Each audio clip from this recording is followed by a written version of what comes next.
Well, good morning. Beautiful snowy morning out here, going for a little walk. And I want to answer this attack on King James that he was a Freemason. I've heard this over the years and I just always kind of went, even if he was, it wouldn't matter because he didn't translate the King James Bible, the authorized version.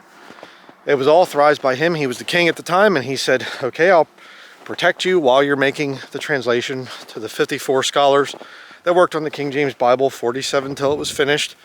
From 1604 to 1611, okay? So I've always just kind of said, I don't know if he was a Mason or not. I've never seen proof of it, but finally had a chance to look into it, and I'll just give you the answer real quickly. No, King James was not a Freemason. That is a lie made up by his enemies, by the enemies of the Word of God. King James died in 1625, all right?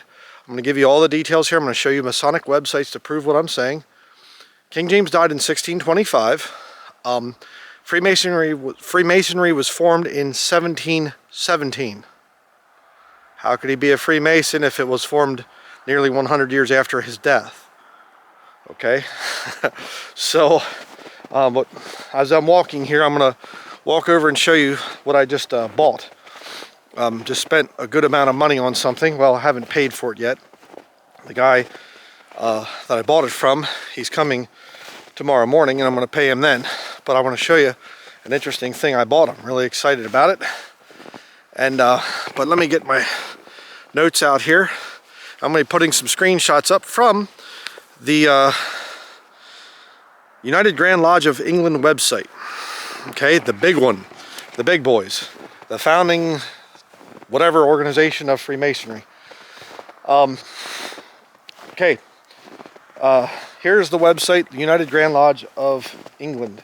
All right, their website. And you go down there and they, basically the history section of where did Freemasonry come from, what's the history of it. Well, it started out with stonemason guilds in the medieval era.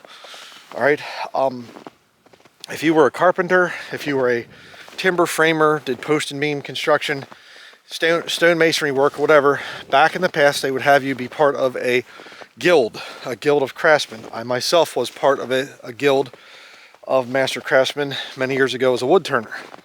You have to have your work juried and everything else, and it's a stringent process to get into the guild.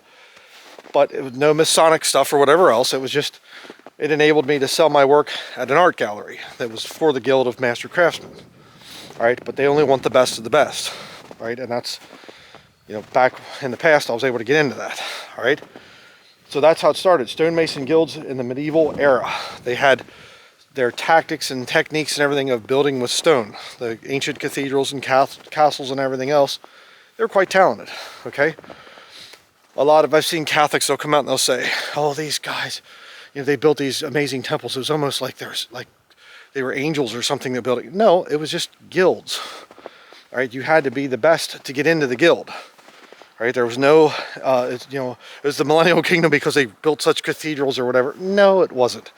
It was a very much more stringent process of becoming a craftsman back then than what we have today, and they were smarter back then. All right, so you have the stonemason guilds in the medieval era. As I said earlier, King James died on March 27th, 1625. All right, 1625.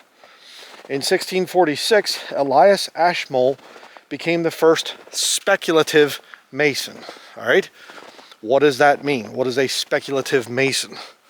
Well, that is a guy who's not a stonemason by craft. They brought him in to teach him a lot of the ancient stuff of geometry and whatever else, a lot of the ancient skills there. And they brought him in. And they started bringing occult stuff then at this point in time, 1646. After King James was dead. All right, 21 years after he died or whatever. In 1660, more non-stonemasons join. More different gentlemen and whatever else. It becomes kind of a prestigious club, in other words. All right, and again, this is from the Universal Grand Lodge of England, or the United Grand Lodge of England. Yeah, ugly, U-G-L-E. So 1717, you have the first Grand Lodge and the first Grand Master initiated. The first Grand Lodge is formed, first Grand Master is initiated. So that's when it happens, 1717, according to the Freemasons. So somebody comes out and they say, oh no, you don't understand. King James, he was the first, or he was a Freemason. Whatever. No, Freemasonry themselves are saying it wasn't even, we weren't even formed until 1717. And you can go on and you can read the developments after that. All right. And I'll show you another website, freemason.org. Their history page says basically the same thing. So 1717 is when the lodge was formed. The Masonic Lodge was formed. So anybody comes out and they say to you, well, King James, you know, you say there's a Masonic conspiracy with F. Dewey Lockman of the Lockman Foundation that financed the New American Standard Bible. Well then we can prove that King James was a Freemason. So you're a hypocrite because King James was a Freemason, Dewey Lockman was a Freemason. See, it's both the same thing. No, it's not. All right, do not fall for that. That is nonsense. F. Dewey Lockman was a Freemason, and it was part of the Masonic conspiracy. I have the video from Manly Palmer Hall, one of Freemasonry's leading philosophers, and he said about the need to revise the Bible and change the King James Bible. So, proven in my study. I'll link it at the end.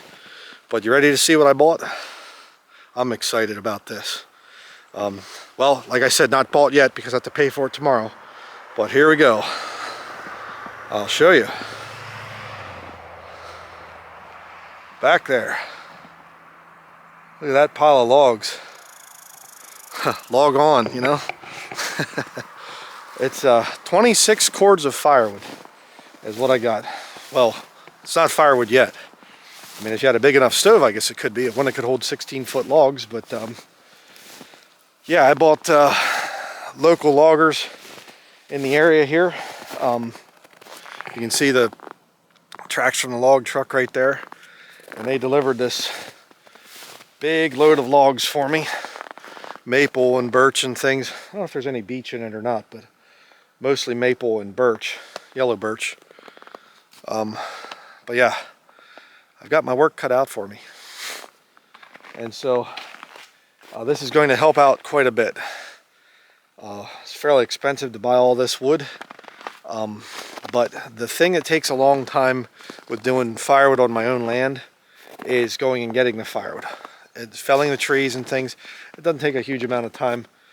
But you know, hauling the logs to a place where I can saw them into firewood and split them, or saw them at the area where I felled the tree, hauling them to an area where I can split them and everything. I've showed that in other videos. The thing of splitting, my son and I and things, splitting our firewood for the winter. And now I have the logs. So that should cut down on time tremendously. And so I'm excited to get started. Got my saw out yesterday and I was in the shop and I got the saw all ready to go. Got my cutters sharpened nicely and I took it all apart and everything, cleaned it, made sure the air filters cleaned out and all around the carburetor and everything. So should be fun getting all this stuff cut up. Looking forward to it. Some pretty decent logs here. And but one thing, I was talking to the log truck driver and he said that there's a huge big pulp mill in the area and it's closed.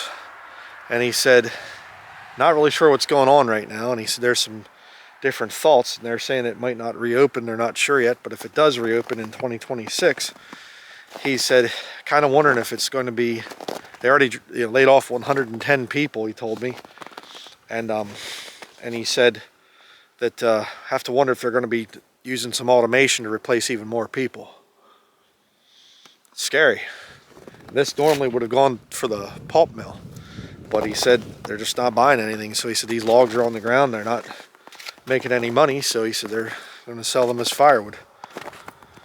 So that's how I got those logs. Big old thing of logs here. Exciting. But now you know the truth about King James. King James was not a Freemason because Freemasonry did not exist. All right?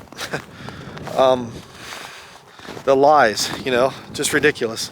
Oh, King James was a homosexual. They say that one too. That's another one of the favorite ones.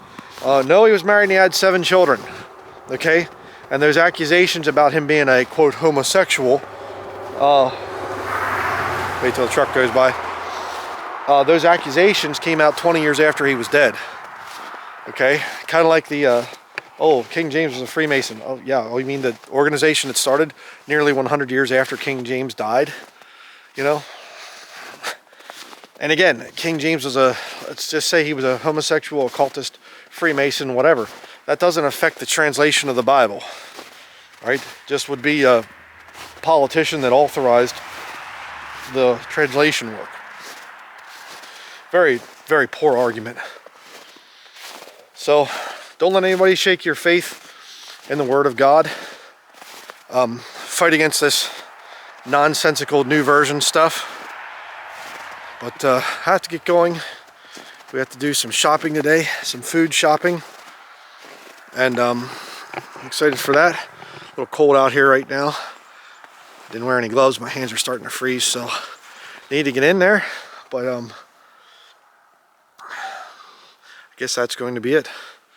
So thank you everybody out there for your support. I know, you know, you'd be a lot happier supporting a ministry that's, you know, paying off some multi-million-dollar church building, you know. I'm excited because I bought firewood, you know, which means more physical labor and whatever. That's how I stay in shape, by the way.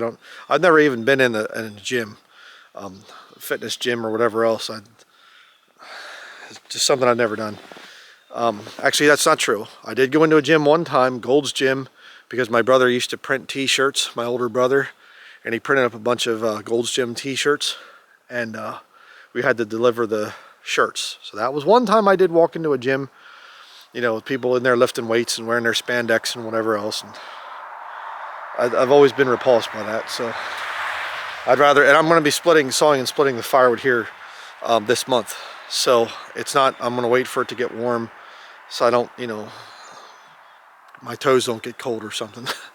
No, I'm looking forward to it. We are looking forward to it. Going to be exciting to cut up all that wood.